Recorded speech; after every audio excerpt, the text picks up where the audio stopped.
Je vais le péter le capot. Bonjour à tous, on est aujourd'hui sur le circuit du Bourbonnais. Bienvenue sur la chaîne Lasco Show. Il y a mon ami Gab derrière la caméra. Ça me tenait à cœur de faire cette petite vidéo parce qu'à l'époque, quand j'ai débuté, il y a un peu moins de 15 ans maintenant, j'aurais vraiment voulu avoir ce genre d'infos, j'aurais voulu avoir ce petit coup de pouce qui m'aurait permis d'avoir un peu plus de force et de confiance en moi. De vous donner les petits tips qui m'ont permis au fil du temps de devenir pilote pro, d'en faire mon métier, de devenir cascadeur au cinéma et d'être pilote de rallye. Et c'est pour ça j'aurais voulu moi à l'époque avoir un mec qui me motive et qui me dise que c'est possible, qu'on peut y arriver, et je vais vous donner les petits tips pour ça.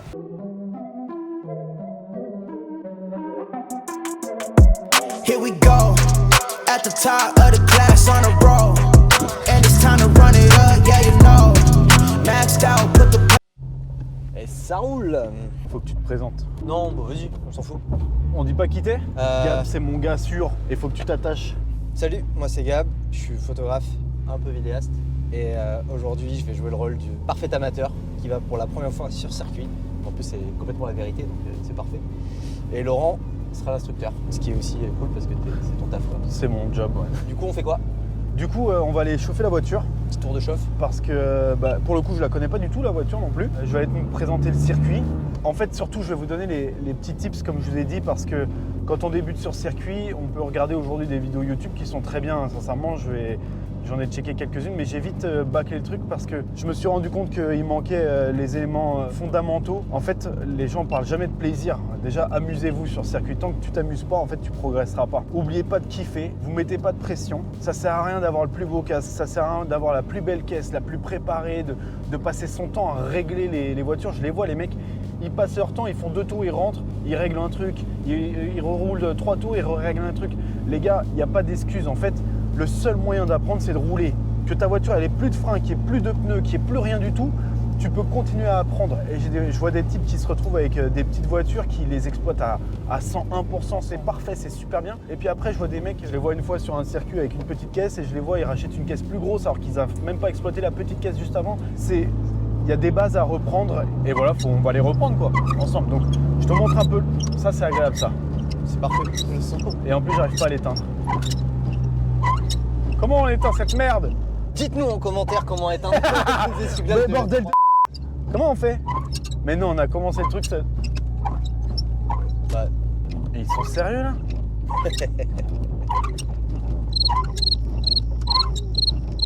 On va aller faire un tour de circuit là.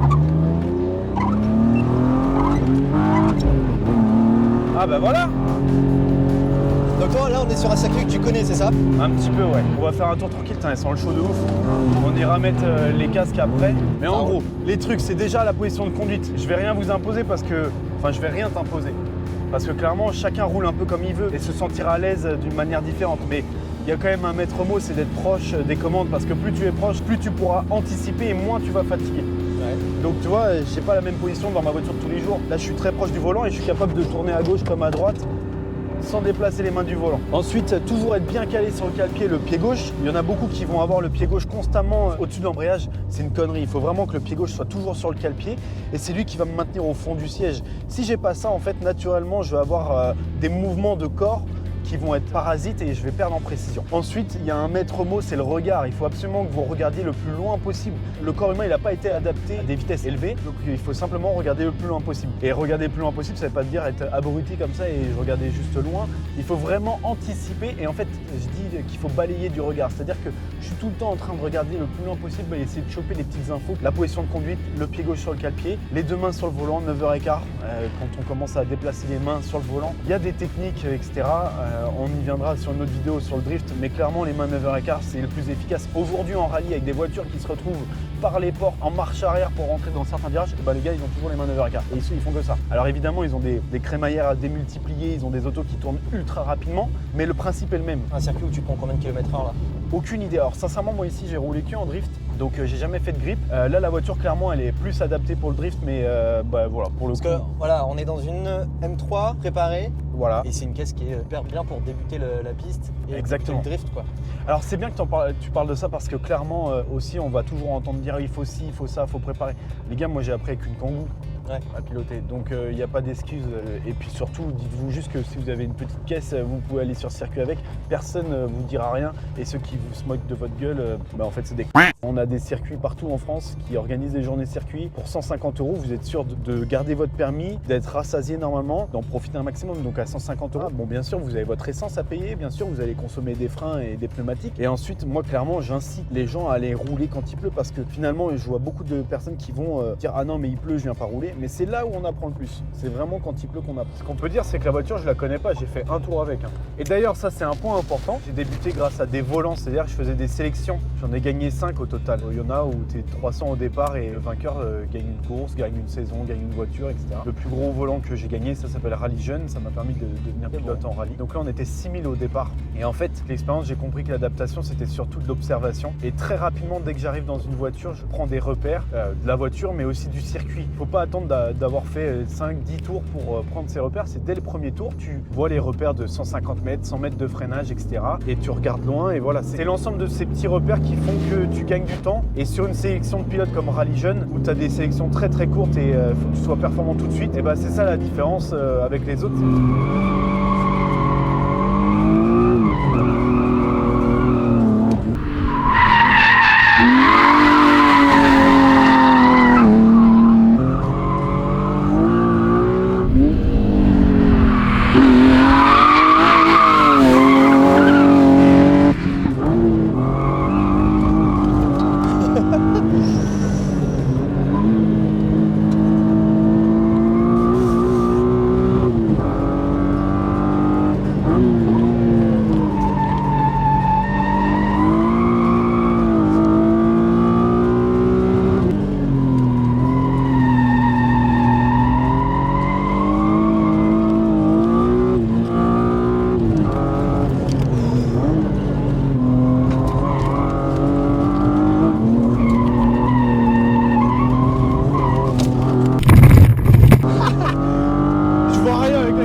Parce que en fait finalement c'est la première fois que tu roules sur circuit. Ouais. C'est quoi tes sensations? Parce que c'est la première fois que je te vois piloter aussi.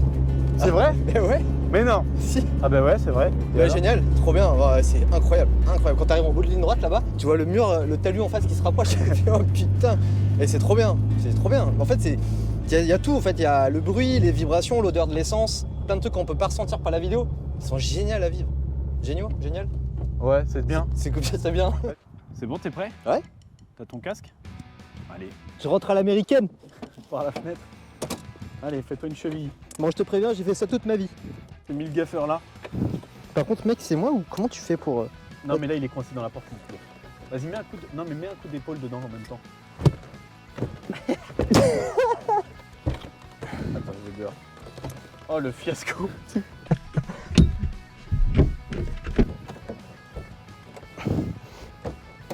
Elle est réglée pour moi, donc vas-y, dérègle. Il semblerait que tu sois plus épais que moi. C'est ce qu'elles disent toutes. Hein? T'es content de tes chaussures? Ah bah, faudra demander à NordVPN de nous en envoyer des nouvelles. Avant de serrer, faut que tu avances ton siège, mon poulet. Ah ouais, c'est vrai. Putain, le casque, c'est un peu comme la capote, hein. Dis-moi. Ça gâche le plaisir. Ouais, mais crois-moi, quand tu vas taper l'arceau... Mais ça, là, c'est terrible. Quand tu vas taper l'arceau sans casque... Ça, on n'en parle pas, je trouve. Du confort en voiture de course... Non, mais là, ils ont une mousse, ils ont un truc, c'est pas possible. Non, moi, il y a des mousses. Tout ça, c'est des excuses. Et il faut que tu arrives à faire abstraction parce que... C'est quoi l'essence du pilotage? L'essence du pilotage, c'est d'emmener un véhicule au-delà de ses limites. Quel qu'il soit. Exactement. Genre une tondeuse à gazon. Ouais, un caddie. On commence par quoi? Du coup, voilà, tu t'es bien installé, tu arrives à mettre tes mains 9h15 et tu arrives à tourner à gauche et à droite sans déplacer tes mains du volant. Ok. Il aurait fallu que le volant soit un petit peu plus bas pour que tu aies tes mains ici au niveau de ton cœur. Mais encore une fois, voilà, la position elle n'est pas optimum ici. Simplement parce qu'elle n'est pas pour nous cette voiture. Okay. Ensuite, tu arrives à appuyer sur ton embrayage à fond sans avoir la jambe tendue. Et ça, c'est très bien. Donc là, tu as la bonne position. Ensuite, donc, tu vas travailler ton regard. Il faut toujours regarder le plus loin possible et balayer du regard les informations qui vont te permettre de savoir où tu veux aller. Et il ne faut pas simplement regarder, il faut se fixer des objectifs. Un exemple d'objectif, c'est placer ta roue exactement ici, passer ta troisième ici, freiner à cet endroit-là. Ça, c'est des repères. Et en fait, plus vite tu vas prendre des repères sur le circuit, plus vite tu vas progresser. Et faut pas attendre 5-6 tours pour prendre des repères. C'est dès que tu arrives. Mais là, c'est facile parce que je le vois. Ouais. Il y a un virage tout à l'heure là qui qui est en aveugle. Ouais. Et bah justement, il faut que tu arrives à trouver un repère en hauteur. Par exemple, tu prends un repère entre deux nuages. C'est le con.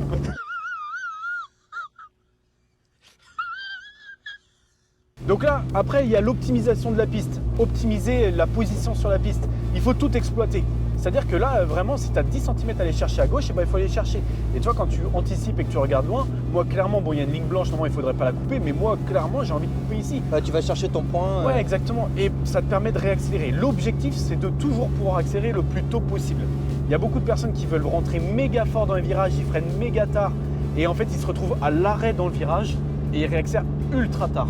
Donc finalement, c'est plein de sensations, tu as l'impression d'aller vite, mais tu es à l'arrêt. Ouais, t'es pas efficace quoi. Donc il vaut mieux freiner un peu plus tôt, garder beaucoup de vitesse dans le virage et surtout réaccélérer le plus tôt possible. Ok. Et au niveau des vitesses? Alors au niveau des vitesses, on va pouvoir l'aborder doucement, mais ce qu'il faut déjà, c'est avant de chercher à être parfait en vitesse, il faut chercher à être parfait en trajectoire. D'accord. Il faut vraiment pas que tu hésites à couper, quoi. Clairement, Ok. Ici même, Ah ouais, là? moi énervé, je passerai ici, quoi, Ouais. clairement. Putain. Ok. Ça, de toute façon, en course, faut pas réfléchir. Ici, ce serait tout assez, tout le monde passerait. Hein. Donc là, je peux commencer à aller un peu plus fort. Ouais, tu peux commencer à aller un petit peu plus fort. Et ce qui est très important, c'est le freinage. Ce qui permet d'aller vite sur circuit, c'est quand même de savoir bien freiner. Ça marche, hein. Cool. Et là, je comprends tous les mecs fans de BM, tu vois. Donc là, vas-y, regarde à l'intérieur, regarde déjà ta sortie et réaccélère parce que tu débraques ton volant. Lorsque tu peux débraquer ton volant, tu peux commencer à réaccélérer. Regarde ton point de corde, c'est le deuxième triangle au sol, là, le triangle de couleur claire, là, et tu peux réaccélérer vers l'extérieur parce que tu débraques ton volant. Putain, c'est trop bien. On freine fort. Essaye ton frein là, freine. Ah oui, d'accord, je vois. Voilà. Reste à l'extérieur parce que tu sais que tu as un virage à gauche. Ici, il faut rester en troisième. Et viens mordre sur le vibreur, toi ici. Hop, Ah ouais. du frein ici et braque assez tard. On Ok. va sacrifier un petit peu l'entrée dans des virages comme celui-ci, surtout avec ce genre de véhicule. Je fais ça, je freine et j'envoie. Allez, envoie, braque bien, regarde loin et débraque. Ok. Hop là. Alors, quand tu vois que tu perds l'auto, c'est bien, hein, c'est un bon exercice. Frein tout de suite Ok. et embrayage. Ok, ce qu'il faut que tu arrives à ressentir, c'est l'équilibre de la voiture. Et ça, c'est très important. On appelle ça la dynamique de l'auto. C'est que quand tu vas freiner, tu vas rajouter du poids sur le train avant. Quand tu vas accélérer, tu vas mettre du poids sur le train arrière. Donc la voiture, elle va alternativement bouger sur son poids, grâce à son poids, et plus ou moins tenir la route du train avant ou du train arrière. En gros, quand tu freines fort, tu auras du pouvoir directionnel. Et quand tu accélères, la voiture, elle va glisser un peu plus de l'avant. Comme on disait, il faut bien exploiter la piste. Allez, à droite, tu coupes à droite et tu regardes loin la sortie. Et tu réaccélères en débraquant ton volant. Voilà. On va t'enlever cette merde. Je vais te coacher un petit peu plus, je vais faire un tour un petit peu plus présent, tu vas voir. Là, vas-y, tombe là-dessus si tu veux. Allez, on remet les gaz. Troisième. Regarde bien la sortie de ton virage. Et on remet les gaz de plus en plus. Et tu débraques, et tu débraques, et tu débraques. Allez, à fond. Voilà, bien décomposer et prendre son temps, ne jamais se précipiter. Reste en quatrième. Accélère encore. On va freiner léger. Et regarde la sortie. Hop. Ah d'accord, oui. Et on réaccélère, vas-y. Celui-là. Vas-y, accélère. Hop. Frein, regarde bien la sortie. Lâche les freins, c'est bon. Et on réaccélère doucement, de plus en plus. Vers l'extérieur. On va devoir freiner fort. Frein, fort. Rétrograde une fois. Hop, et plonge. Un freinage qui va par exemple durer 6 secondes. C'est énorme. Un freinage qui dure 6 secondes. Tu es en quatrième, tu dois passer ton virage en seconde. Et bien sur tes 6 secondes de virage, eh bien en fait, il faut que tu divises en 3. Donc 2 secondes. La première partie, eh bien là, tu rétrogrades tous tes rapports. Et en fait, les 2 dernières secondes, imaginons, c'est l'endroit où tu rentres dans ton virage. Là, normalement, tu n'as plus besoin de rétrograder des vitesses.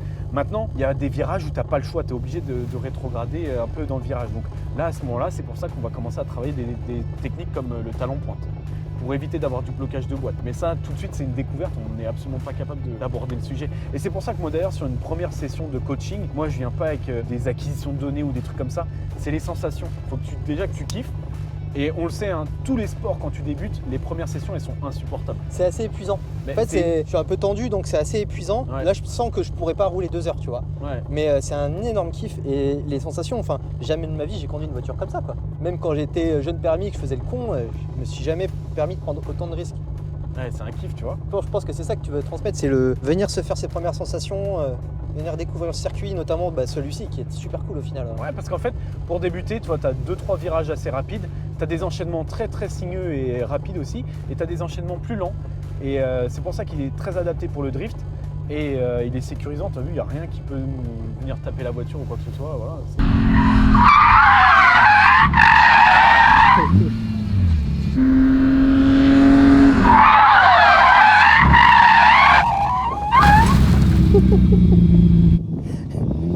Ça faudra pas le mettre, je me suis chié là.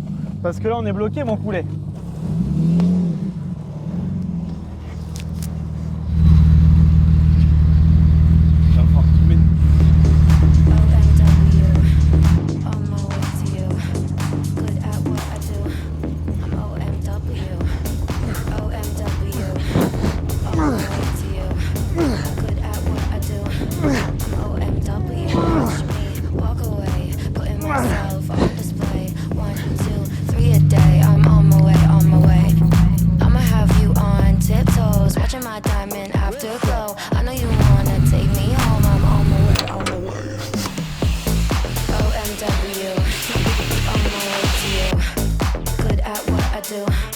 N'hésitez pas à aller rouler sur circuit.